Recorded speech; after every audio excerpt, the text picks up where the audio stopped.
झेप मराठी, आरसा महाराष्ट्राचा। रहीमपुरे येथे विजेच्या तारेमुळे आग, गावात लोंबकळणाऱ्या विजेच्या तारा धोकादायक। शाळकरी विद्यार्थ्यांच्या सतर्कतेमुळे दुर्घटना टळली। शिंदखेडा तालुक्यातील रहीमपुरे येथे विजेचा तार फुटल्याने गुरांच्या गोठ्यात भीषण आग लागल्याची घटना आज 29 मार्च रोजी घडली। दुपारी सुमारे 12 वाजेच्या सुमारास ही दुर्घटना घडली। विजेचे तार एकमेकांना लागल्याने अचानक ठिणगी उडाली आणि तार खाली पडताच तिथे आग लागली। यावेळी शाळकरी विद्यार्थी रस्त्याने जात असताना त्यांना धूर दिसला।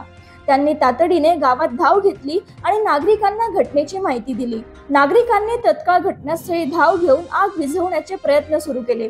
सुदैवाने वेळीच आग आटोक्यात आल्याने मोठा अनर्थ टळलाय। आजूबाजूला कोरडी काटेरी झुडपे असल्याने आग पसरली असती तर मोठ्या प्रमाणावर नुकसान झाले असते। गावकऱ्यांनी या दुर्घटनेनंतर विजेच्या तारा तपासण्याची मागणी केली आहे।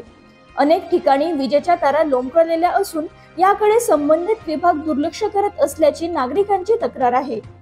वेळेवर देखभाल न झाल्यास अशा घटनांमुळे भविष्यात मोठा धोका निर्माण होऊ शकतो अशी भीती स्थानिकांनी व्यक्त केली आहे।